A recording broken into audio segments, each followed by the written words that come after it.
Bonjour à tous, chers centraliens et centraliennes. Moi je m'appelle Julien et je suis un peu l'homme de l'ombre de Nuclérez. En somme, je suis celui que vous n'entendez jamais, mais je suis aussi celui qui se tape tous les dérushs et qui écoute toutes les nuits les zozotements de Zoé, les chroniques de Maël et les remarques plus ou moins à propos de notre ami Lucas.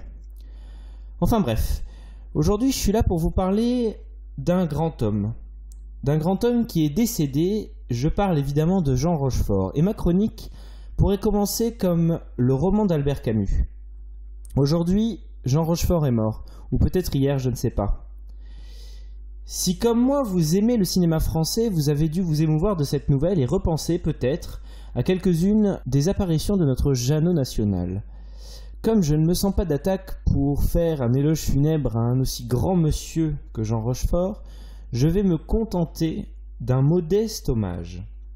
Pour celles et ceux qui ne connaîtraient pas le bonhomme, et pour les autres aussi, je vous propose donc de redécouvrir, à travers une série de vidéos que je vais vous présenter, le personnage qu'il était et les prouesses dont il était capable. Sobrement intitulé BDBL, et tout d'abord, BDBL, non, pour les plus pervers d'entre vous, ça n'est pas une pratique sexuelle hors norme. Il s'agit plutôt d'un programme court proposé par France 5 et diffusé sur YouTube, et sobrement intitulé donc Les Bolosses des belles lettres. Ce programme allie humour et amour de la littérature avec une finesse rarement atteinte sur le web.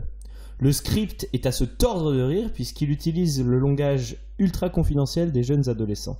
Le décalage avec l'homme à la moustache et aux lunettes rondes est donc irrésistible. Cerise sur le gâteau, une diction inimitable, un style dandy hipster tout droit sorti de derrière les fagots qui rendent ces extraits encore plus savoureux. D'ailleurs, en parlant d'extraits, en voici un.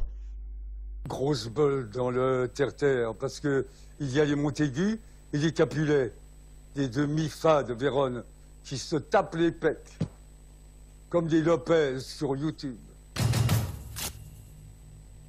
Dans tout ce maelstrom, il y a un Véronais fragile, Roméo, qui match à 200 sur Tinder avec une collégienne bien fraîche au parfum d'Orient, mais gros à kick de la fatalité, parce que la collégienne, c'est Juliette, la petite dernière de la famille rivale.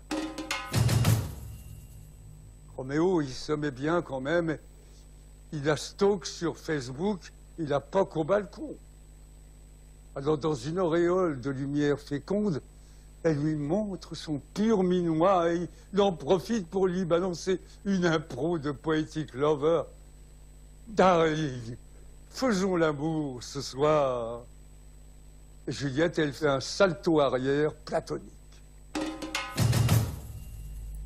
Au-delà de l'aspect divertissant et pour le moins cocasse de ce programme, je pense que ce qui me séduit le plus, c'est sa démarche. Oui, parce que ce format est particulièrement bien adapté à la diffusion sur les réseaux sociaux et le contenu bougrement efficace pour leurs utilisateurs. Le package fonctionne donc et sert un but on ne peut plus louable, rendre la grande littérature accessible, abordable même, pour les jeunes qui ne la connaissent pas, sans la dénaturer de trop. Dans le lot, on retrouve donc du Madame Bovary, du Petit Prince, du Cyrano de Bergerac, autant de classiques qui méritent qu'on y jette un coup d'œil. Ce que propose ce programme, en somme, c'est ce que devrait faire un bon programme de vulgarisation. Fournir un angle d'attaque. Parce que vulgariser, ça n'est pas simplifier un sujet, mais donner des clés à un public pour qu'il en apprécie toute sa complexité. Le bon contenu, il est comme l'échelle qui monte au grenier chez vos vieux, c'est une porte d'entrée dans un monde inconnu. Plein de mystères et de merveilles qu'il ne tient qu'à vous de dépoussiérer. Et puis quand même, Jean Rochefort, c'est 113 films, dont Le Grand Blond avec une chaussure noire, avec Pierre Richard, et au hasard, un de mes préférés, Tandem, avec Gérard Jugnot, où il hurle un réquisitoire contre les beaufs pas piqués des hannetons. Et puis c'est aussi la pub Amagis pour les plus terre-à-terre d'entre vous, ou encore un grand amateur de chevaux. Il avait même, pour la petite anecdote, monté un haras dans les Yvelines pour s'adonner à sa passion, et avait même déclaré un jour: avant, j'avais des passions amoureuses avec des femmes qui ne savaient pas si les chevaux étaient herbivores ou carnivores, donc ça ne durait pas.